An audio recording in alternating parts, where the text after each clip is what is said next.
जी। आज का हमारा जो टॉपिक है वो पंक्चुएशन मार्क्स है। तो पंक्चुएशन मार्क्स होते क्या हैं? पंक्चुएशन मार्क्स का मतलब ये होता है कि ये जो हम बोलते हुए जिस अंदाज से बोलते हैं, तो उसको जब हमने पेपर पर रिप्रेजेंट करना होता है कि क्या हम कहाँ रुके, हमने कहाँ जो है अपनी लहजे को बदला, उसको रिप्रेजेंट हम पेपर पे करना है हमने। तो उसके लिए हमारे पास ये पंक्चुएशन मार्क्स जो हैं वो इजाद किए गए रिटन फॉर्म में। और लैटिन की वर्ड पंक्चम से निकला है, जिसका मतलब अपॉइंट होता है। बहरहाल ये हमारे पास फेमस हैं: full stop, comma, semi colon, colon, question mark, exclamation mark. इसके अलावा हमारे पास जो अहम चीज़ है वो है कैपिटलाइजेशन, कैपिटल लेटर्स कैसे करने हैं। इसके अलावा ये नीचे डैश, पैरेंथेसिस, इन्वर्टेड कॉमास और कोटेशन मार्क्स। तो ये जो है ये बड़े अहम है। ये कोटेशन मार्क्स तो खैर बहुत अहम है, इन्होंने इसको नीचे लिख दिया। कम इस्तेमाल होते हैं, लेकिन ये जाहिर है कि ये ज्यादा अहम है। ये नीचे जो लिखे हुए हैं इन्वर्टेड कॉमास, जिनको हम कोटेशन मार्क्स भी कहते हैं, तो ये ज्यादा अहम है। उर्दू में क्या कहते हैं इनको? वावैन कहते हैं बिलीव। यहाँ तक मुझे याद है कि जो इन्वर्टेड कॉमास है इनको उर्दू में वावैन कहते हैं। इनके उर्दू में भी नाम है मुख्तलिफ किस्म के, जाहिर है वो टफ है, वो हम we don't I don't know them. तो हमारे पास सबसे जो कॉमन है वो तो आपको पता है कि फुल स्टॉप है। तो आपको पता है कि फुल स्टॉप जो है, अगर आप गौर करें तो फुल स्टॉप के सिर्फ दो इस्तेमाल है, ठीक है? एक, जब भी सेंटेंस जो है वो एंड होगा तो फुल स्टॉप होगा हमारे पास। और दूसरा, एब्रीविएशंस के अंदर फुल स्टॉप इस्तेमाल होता है। फुल स्टॉप के सिर्फ दो इस्तेमाल हैं। एक, जब सेंटेंस खत्म होगा, लेकिन सेंटेंस कौन सा होना चाहिए? आपने सेंटेंस की टाइप्स पढ़ी हैं। फुल स्टॉप जब भी सेंटेंस खत्म होगा, लेकिन सेंटेंस होना कौन सा चाहिए? Declarative declarative. होना चाहिए, या इम्पेरेटिव सेंटेंसेस होते हैं जो जिसमें ऑर्डर वगैरह दिए जाते हैं उसमें। अगर एक्सक्लेमेटरी सेंटेंस होगा, अगर ऑप्टेटिव होगा, अगर इंट्रोगेटिव होगा, तो उसके एंड पे फुल स्टॉप नहीं लगता। उसके कुछ और हैं चीजें जो कि आपको ज़ाहिर है कि हमने आज डिस्कस करनी। तो फुल स्टॉप हमारे पास जब भी जुमला खत्म होगा वो फुल स्टॉप होगा। उसकी मिसाल जैसे इवन ये जो जुमला खुद लिखा हुआ है, the full stop represents the greatest pass and separation, यहाँ इसके बाद क्या लगा हुआ है? कॉमा, सॉरी, एक फुल स्टॉप लगा हुआ है, जिसको हम पीरियड भी कहते हैं। फुल स्टॉप का अल्टरनेटिव वर्ड पीरियड भी है, उर्दू में शायद इसको खत्मा कहा जाता है, वट एवर। तो ये हमारे पास फुल स्टॉप है, तब इसका नाम फुल स्टॉप है। और फुल स्टॉप का दूसरा इस्तेमाल मैंने क्या बताया आपको? एब्रीविएशंस के अंदर। जैसे आपके पास अक़वाम मुत्तहिदा के लिए हम यूएनओ लिखते हैं, यूएनओ, यूनाइटेड नेशंस ऑर्गेनाइजेशन, ये इसकी एब्रीविएशन है। पुलिस में हम कहते हैं कि फलां जो बंदा है वो SHO है, SHO। तो SHO के दरमियान फुल स्टॉप यानी डॉट आएगा, उसको डॉट भी कहते हैं। फुल स्टॉप को पीरियड भी कहते हैं, डॉट भी कहा जाता है। और लेकिन आजकल मॉडर्न इंग्लिश में आपने देखा होगा कि ये नहीं लगे होते। एब्रीविएशन में जस्ट कैपिटलाइज कर दिया जाता है, लेकिन उसमें फुल स्टॉप नहीं लगा होता। लेकिन हम रिवायती इंग्लिश को ही जो है इस्तेमाल करते हैं पाकिस्तान के अंदर, तो इसलिए हम फुल स्टॉप लगाएंगे, ठीक है? कैपिटल लेटर्स में फुल स्टॉप हमने लगाना है एब्रीविएशंस के अंदर। तो ये तो बड़ा आसान सा है, ये तो मुश्किल नहीं है आप लोगों के लिए। अब हमारे पास जो एक्चुअल टॉपिक है कॉमा, और ये कॉमा के बहुत सारे इस्तेमाल आपके सामने आएंगे। और ये कॉमा बहुत कॉमन इस्तेमाल किया जाता है। तो कॉमा जो है इसके बहुत सारे यूजेस जो हैं ये आपके सामने लिखे हुए हैं। इनको वन बाय वन हम फर्स्ट सेशन के अंदर पढ़ेंगे, जितना हमारे पास फर्स्ट सेशन के अंदर हो सके। तो कॉमा जो है, एक तो ये है कि जब आपने फर्स्ट जो रूल लिखा हुआ है कॉमा का, to separate a series of words in the same construction, ये हमारे पास वर्ड्स की एक सीरीज हो, एक फहरिस्त हो। जैसे अगर मैं कहूँ कि मैं मार्केट गया और मैंने ये चीज खरीदी और मैं उसको बयान करना चाहता हूँ, तो मैं ये कहूंगा कि I went to the market and bought sugar, oranges, vegetable and wheat. ये मैंने चीजें खरीदी बाजार के अंदर से। तो ये हमारे पास कि मैंने गंदम खरीदी, मैंने ऑरेंजेस खरीदे, मैंने जो भी चीजें खरीदी। इसी तरह से यहाँ लिखा हुआ है England, France and Italy formed an alliance, he lost lands, money, reputation and friends. तो ये आपको पता है। और आपको यही पता है पहले से कि एंड से जो पहले वर्ड होता है उसके एंड पे कॉमा नहीं आता। जब आपने फहरिस्त बयान करनी है चीजों की, तो जो आखिरी चीज होगी जिससे पहले एंड लगा होगा, उस एंड से पहले कॉमा नहीं आता। ये यू ऑलरेडी नो इट। तो ये अब आपका पेपर में कैसे आएगा? MD कैट में। MD कैट में आपके पास चार ऑप्शन आएंगे। उसमें ये लगा होगा कि भाई इनमें से किसकी पंक्चुएशन ठीक हुई है, और वो कंबाइंड होगी। तो उसमें फुल स्टॉप भी होगा, कैपिटल लेटर भी देखना होगा आप लोगों ने यानी कोई एक गलती नहीं होगी उसमें। वो जो चार जुमले दिए होंगे उनमें से एक आपने जो ठीक चूज करना है, वो जो है वो आपको ठीक ठाक गौर करना पड़ेगा उस पर कि फुल स्टॉप भी ठीक है, कॉमा भी अगर उसमें है ठीक है, अगर क्वेश्चन मार्क अगर है तो कैपिटल लेटर देखने हैं, सारा देखना पड़ेगा आपको। ये एक मिस्टेक नहीं होगी उसके। और ये आपको पता है कि फर्स्ट ईयर के अंदर आप लोग जो है वो पढ़ते आए हैं। फर्स्ट ईयर में आपने पंक्चुएशन की थी ना, लेकिन जाहिर है कि वो एमसीक्यूज की फॉर्म में नहीं थी। वो किस फॉर्म में थी? वो इस फॉर्म में थी कि वो आपने उसको अटेम्प्ट करना था, एक्चुअली उसको सॉल्व करना था। अब हमारे पास आ गया two, to separate each pair of words connected by and. अच्छा, ये भी एक इंटरेस्टिंग है। ये भी माइट भी आपने इस पे कभी गौर ना किया हो, शायद आपके लिए नई बात हो कि वी शुड बी, कि अगर आपके वर्ड्स के पास पेयर हैं और वो पेयर्स आपस में कनेक्टेड हैं, पेयर्स, एक पेयर है फिर दूसरा पेयर है फिर तीसरा पेयर है, तो उसके दरमियान भी कॉमा आएगा और दरमियान में एंड आता है, यानी उनके उस पेयर के दरमियान एंड हो। मतलब we should be devout and humble, cheerful and serene। या हमें हमारे अंदर ये क्वालिटीज होनी चाहिए कि हम डिवोट यानी मेहनती, हम्बल यानी आइजी होनी चाहिए, चीरफुल खुश रहना चाहिए, एंड सेरीन और पुरसुकून रहना चाहिए। ये पेयर्स हैं, ये वाला पेयर, ये वाला pair. High and low, rich and poor, wise and foolish must all die.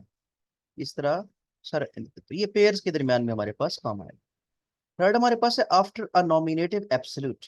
Nominative absolute क्या होता है कि अगर आपने एक चीज को डिस्क्राइब किया है और साथ वर्ब की थर्ड फॉर्म लगी हुई है, this done she return to the old man with a lovely smile on her face. ये करने के बाद वो ओल्ड मैन के पास स्माइल करती हुई आई। The wind being favourable the squadron failed. इस तरह जो हमारे पास एक शॉर्ट से सेंटेंस होता है, जैसे हमारे पास ये बहुत कम चांसेस के आने का, पर नॉमिनेटिव एब्सोल्यूट के बाद। और वैसे भी आप ये देखिए, इसमें गैप तो है ना, comma, this done she return, एक गैप तो है ना, एक क्लास तो नहीं शुरू होगी है ना। एक तरह से आप कह सकते हैं कि ये क्लास नहीं है। क्लासेस का पता है ना, वो क्लासेस मैंने पढ़ाई है आपको पहले, क्या फ्रेजेस और क्लासेस आपको पता है? Do you know? बताइएगा। Yes sir. तो जाहिर है कि यस फ्रेज और सर। क्लास के दरमियान आपके पास वो कॉमा आता है। उसके बाद हमारे पास जो है फोर है, to mark off a noun और फ्रेज इन एपोजिशन। एपोजिशन, ये वर्ड अपोजिशन नहीं है, ओ वाला, ये वो नहीं है। एपोजिशन का मतलब क्या होता है? फोर हमारा यूज जो कॉमा का वो ये है, कॉमा का, कि जब आप किसी बंदे के बारे में कोई इंफॉर्मेशन दें कि वो है क्या, उसके उस वर्ड, उस नेम के बाद भी और उस इंफॉर्मेशन के बाद भी कॉमा आएगा। Paul the apostle was beheaded in the reign of Nero. ये एक रोमन बादशाह था, आई बिलीव। रोम, जो कहते हैं ना, रोम जल रहा था जब, तो वो उसको कत्ल किया गया था। एक नेक आदमी था, एक तरह का जिसे हम पैम्बर टाइप होता है, पॉल द अपोस्टल। पॉल जो कि अपोस्टल था, एक नेक आदमी था। एक्चुअली अपोस्टल का मतलब तो ये होता है कि जो ना एक पीर टाइप आप कह सकते। Milton the great English poet was blind. Milton जो कि एक अजीम इंग्लिश का पोइट था, वो अंधा था। ठीक है। Pandit Nehru the prime minister of India died in 1960। ये हमारे पास क्या है? इसे हम कहते हैं एपोजिशन, एपोजिशन ए के साथ, राइट? याद रहेगा आपको। आप भी एग्जांपल दे सकते हैं, जैसे हम कहते हैं समीना, ऐसे लिखेंगे, कौन Samina? The chemistry teacher has arrived. Samina, miss Samina the chemistry teacher has arrived. इस पे कैसे लगेगा कॉमा, कहाँ लगेगा? मिस समीना, फिर कॉमा लगेगा, यस फिर सर। द केमिस्ट्री टीचर, एक केमिस्ट्री टीचर, और उसके बाद फिर कॉमा और फिर आएगा हैज अराइव्ड। तो इसे हम कहते हैं एपोजिशन के अंदर। नेक्स्ट हमारे पास है five, to mark off words used in addressing people. जब आप लोगों को मुखातिब करते हैं, यहाँ एड्रेसिंग का मतलब होता है मुखातिब करना। जब आप लोगों को मुखातिब करते हैं तो उस मुखातिब करने से पहले का वाला जो वर्ड होगा, चाहे वो सवाल होगा या वैसे होगा, उससे पहले भी कॉमा आएगा। Come into the garden mod, ऐसे हम कहते हैं कि मॉड एक बंदे का नाम है, capitalise. How are you Mohan. तो ये हमारे पास क्या है कि आपने किसी बंदे को जब मुखातिब करना होता है उससे पहले भी हमारे पास कॉमा आता है। Six, to mark of two or more adverb or adverbial phrases coming together as। adverb हो हमारे पास, या adverbial phrase होगी, phrases की बात हो रही है हमारे पास। then at length tardy justice was done to the memory of Oliver। फिर काफी देर बाद जो है ओलिवर की मेमोरी के साथ जो है वो इंसाफ किया गया। ठीक है। देन क्या एडवर्ब है? बताएं, एडवर्ब है या नहीं? एडवर्ब है। Yes sir. ये एडवर्ब ऑफ टाइम है। ये एक एडवर्ब ऑफ टाइम है। हम तो ये पढ़ते हैं ना कि स्लोली और ब्रिस्कली, ये वर्ड है वाई पे खत्म होने वाले। एडवर्ब की एक्चुअली बहुत सारी टाइप्स भी होती है, लेकिन जाहिर है कि हमारे टाइप्स हमारे ना कोर्स में है और ना ही हमारे पास इतना टाइम है कि हम आगे फर्दर सब टाइप्स को पढ़ सकें। जैसे नाउन होता है तो नाउन की बहुत सारी टाइप्स होती हैं, प्रोनाउन की टाइप्स होती हैं, तो that takes a lot of time. थोड़ी बहुत जो जरूरी चीजें हैं वो आपको मैं जरूर करवाऊंगा, ठीक है। अब हमारे पास रूल नंबर 7 है। हम पढ़ के आ रहे हैं कि कॉमा कहाँ कहाँ इस्तेमाल करना है। Before and after participle phrase, provided that the phrase might be expanded into a sentence and is not used in merely qualifying sense. बाज दफा आप फ्रेज के बाद भी इस्तेमाल करते हो उसको, पार्टिसिपल फ्रेज जिसके अंदर पार्टिसिपल होता है। आपको प्रेजेंट पार्टिसिपल, पास्ट पार्टिसिपल पढ़ाए हैं मैंने क्या? क्या आपको नहीं? हमने जो हमारा बैच 2 है उनको मैंने पार्टिसिपल, ये जेरेंड और इन्फिनेटिव नहीं पढ़ाए। क्या आप लोगों ने पार्टिसिपल पढ़े हैं? नाम सुना है इनका? सेशन 2 के स्टूडेंट्स जो है पार्टिसिपल का, जेरेंड का, इन्फिनेटिव का नहीं सुना? अच्छा, तो ये हमारे पास क्या होता है, सीजर हैविंग कॉन्क्री, हैविंग जो है ये हमारे पास पार्टिसिपल है, पार्टिसिपल प्रेजेंट पार्टिसिपल है। प्रेजेंट पार्टिसिपल ये होता है कि आईएनजी वाली फॉर्म जो होती है उसको प्रेजेंट पार्टिसिपल कहते हैं। इनके बाद भी हमारे पास, और वैसे भी हमारे पास जो मेन इंडिकेशन है वो गैप की, गैप हमारे पास हो रहा है। इसके बाद ये सबसे अहम चीज 8 है कि जब भी हमारे पास वर्ड्स, फ्रेजेस और क्लासेस के दरमियान गैप होता है और वो they are let into the body of a sentence, उनको जबरदस्ती एक सेंटेंस के अंदर एडजस्ट किया जाए, कुछ वर्ड्स को जबरदस्ती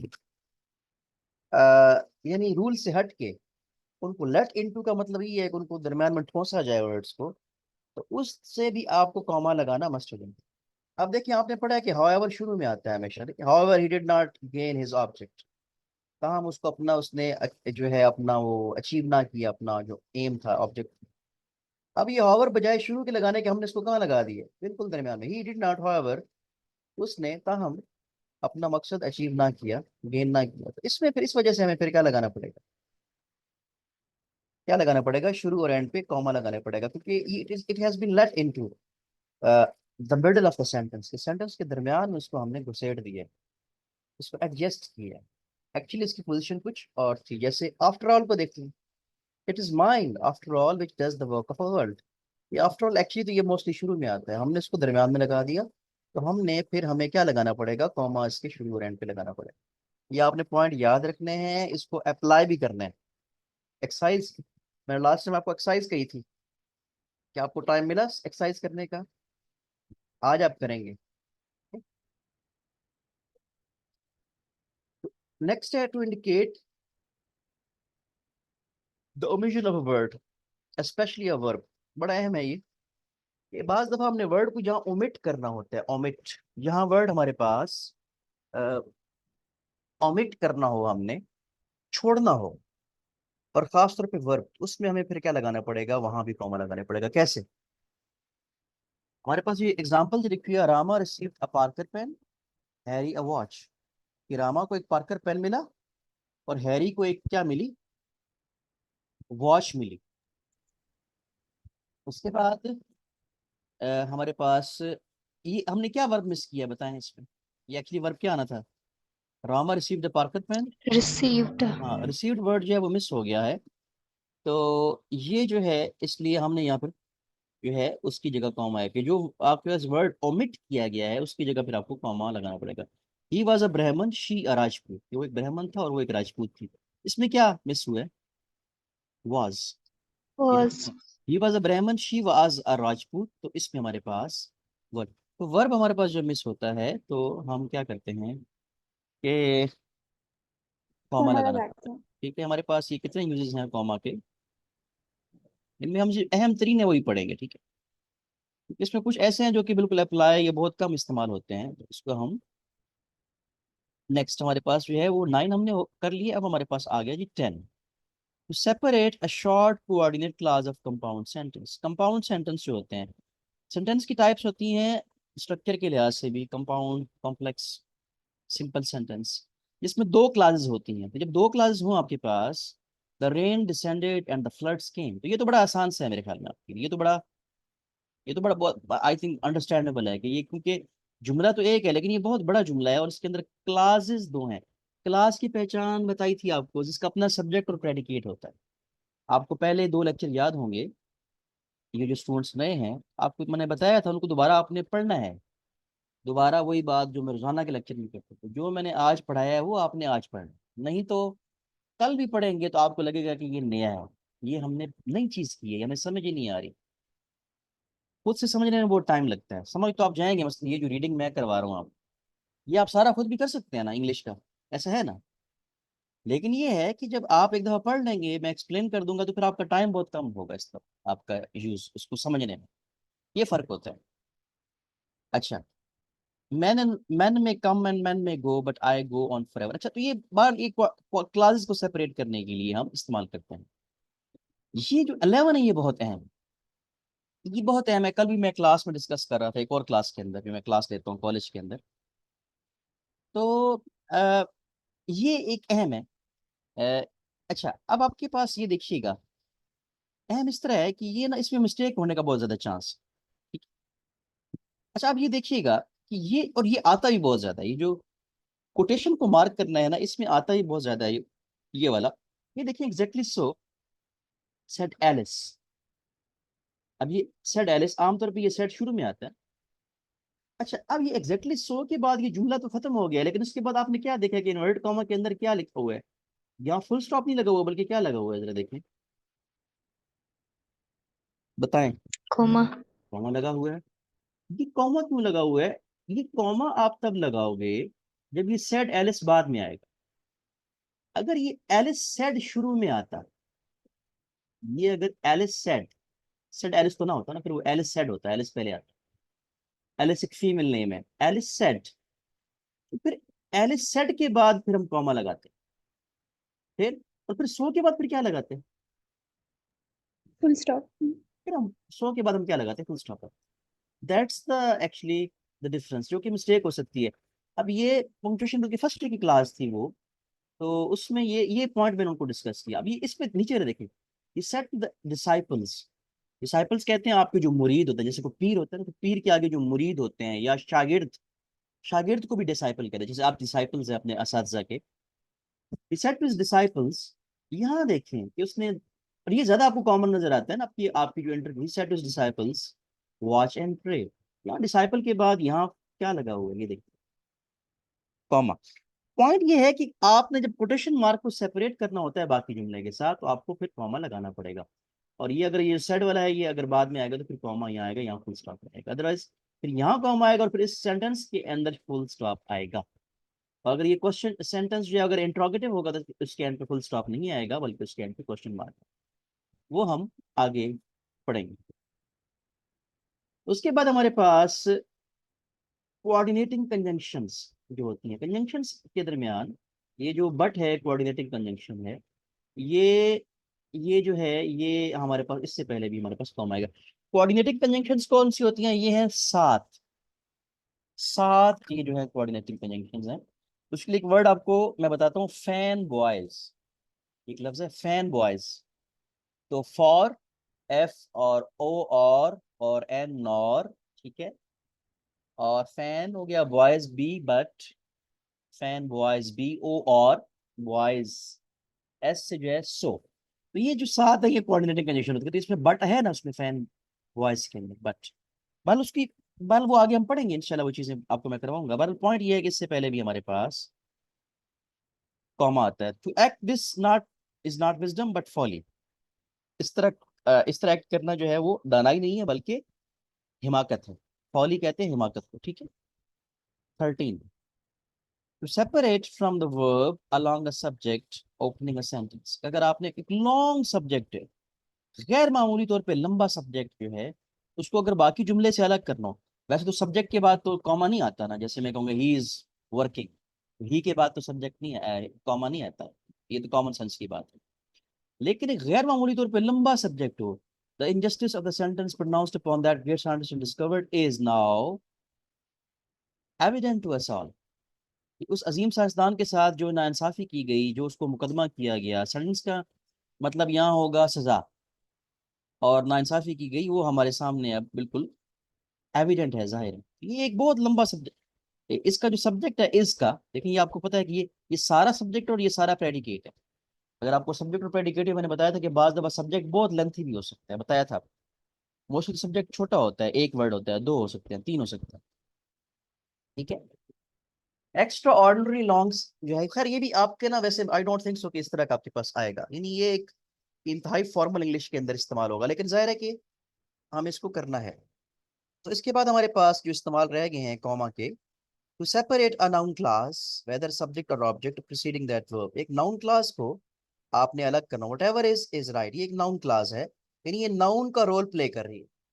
वट एवर इज राइट, अब ये दो इज तो गलत है ना, जो भी है वो ठीक है, ठीक है, तो जो भी है वो ठीक है, वट एवर इज राइट, ठीक है। तो ये हमारे पास एक सेंटेंस जो है, ये एक नाउन क्लास को अलग करने के लिए भी अलग किया जाता है, हम इस्तेमाल करते हैं।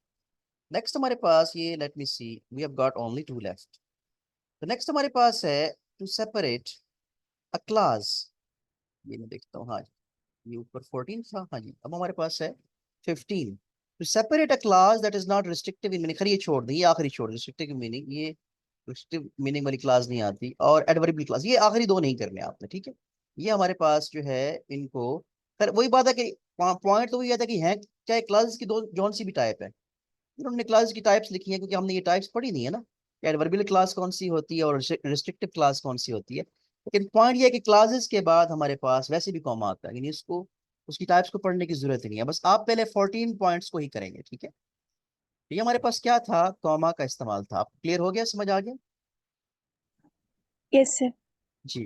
यस इसके बाद सर। इस सेशन के अंदर हम दो तीन और करेंगे, और उसके बाद हम जो है कैपिटलाइजेशन जो है वो नेक्स्ट लेक्चर के अंदर जो है वो करेंगे। इस तरीके से हमारे पास ये लेक्चर हमारा ये कंप्लीट हो जाएगा पंक्चुएशन का। हम कोशिश करते हैं कि उसको जल्दी बल्कि कर लें। हमारे पास जो है, हम पंक्चुएशन को कर रहे थे, और हमारे पास जो है सेमी कॉलन है। तो पहली बात है कि सेमी कॉलन की पहचान बताएं कि ये सेमी कॉलन है, ये आपको पहचान होनी चाहिए। सेमी कॉलन होता कौन सा, ये आप देखिएगा कि ये जो सेमी कॉलन है, कि ये एक्चुअली कॉमा और फुल स्टॉप का कॉम्बिनेशन होता है, इन अ सेंस आप कह सकते हैं, यानी शक्ल देखने में ना, ये ऐसे कॉमा लगा होता है और उसके ऊपर फुल स्टॉप होता है। अच्छा, अब बात ये है कि ये भी एक गैप है आपकी स्पीच के अंदर, स्पीच के अंदर आपकी गैप है। तो ये हमारे पास जो सेमी कॉलन है, ये एक ग्रेटर इंपॉर्टेंस पास जो है, थोड़ा बड़ा पास आए हमारे पास, कॉमा से बड़ा पास हो लेकिन फुल स्टॉप से छोटा हो। अब इस बात का मतलब क्या है, कि कॉमा से बड़ा पास हो आपकी स्पीच के अंदर, और आपके पास क्या हो कि वो जो है फुल स्टॉप से छोटा हो। अब इसका मतलब ये देखिए, ये हमारे पास आ गया, he was a brave large hearted man and we all honoured him, ये इसके साथ कनेक्टेड है। कि देखें, वो एक ना बड़ा वो था, क्या था, ब्रेव था और खुले दिल का बंदा था, और हम उसकी इज्जत करते थे। अब इसको, ये जो सेंटेंस है, इसको हमने अलग या फुल स्टॉप लगा के क्यों नहीं अलग सेंटेंस बनाया, क्या वजह है? इसकी वजह ये है कि ये कनेक्टेड है इसके साथ, और कनेक्टेड सेंस से देखना है आपने, कि हम उसकी इज्जत इसलिए करते थे क्योंकि वो एक ब्रेव था और खुले दिल का आदमी था, इसलिए यहाँ हमारे पास फिर जो है वो फुल स्टॉप लगाना मुनासिब नहीं होगा, और कॉमा लगाना भी मुनासिब नहीं होगा।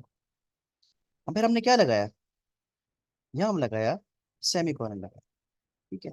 तो इसमें जो थोड़ी रिलेटेड होती हैं टर्म्स, उसमें हमारे पास हमें लगाना पड़ता है कि हमने इज्जत इसलिए की कि इस वजह से, अगर वो एक अलग अलग वजह होती है इज्जत करने की, तो हम फिर उसके फिर फुल स्टॉप लगाते हैं, फिर हम जुमला नया बनाते हैं।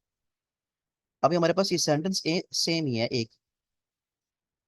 इसको हमारे पास जो इसका दूसरा इस्तेमाल लिखा हुआ है सेमी कॉलन का, वो है to separate a series of loosely related classes.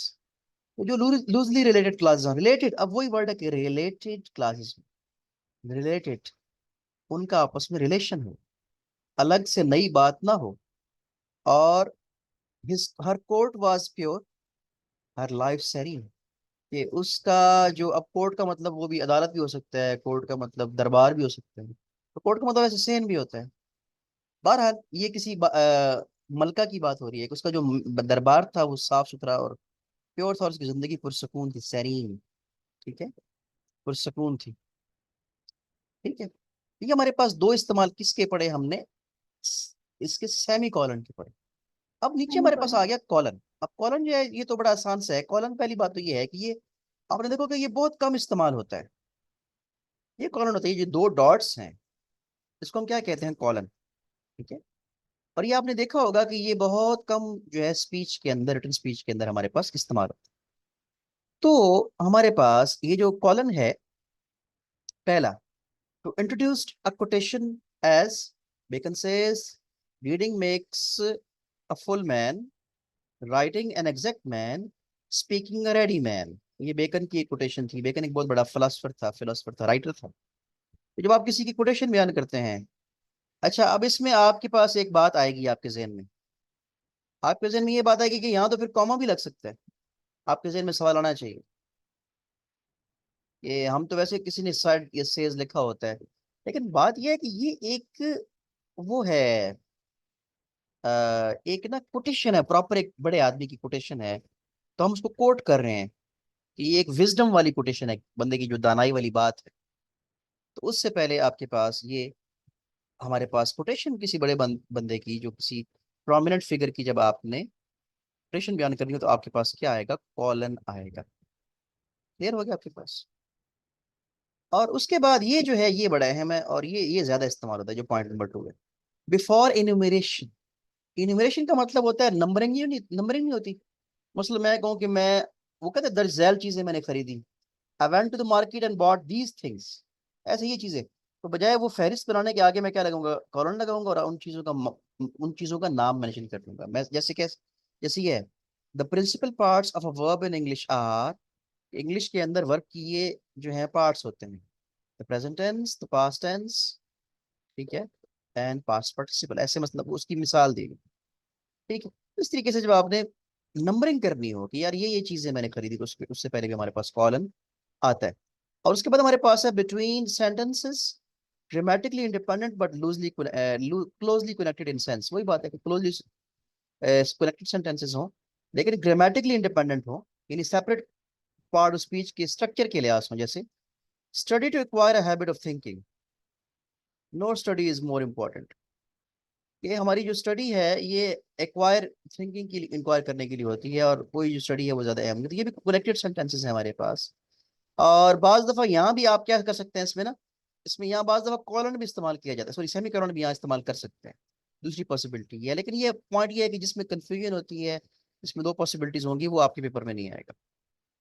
ये अभी हमने क्या पढ़ा, हमने फुल स्टॉप पढ़ा, कॉमा पढ़ा, और उसके बाद हमने पढ़ा सेमी कॉलन पढ़ा, और हमने कॉलन पढ़ा। हमने चार चीजें इस सेशन के अंदर पढ़ी है।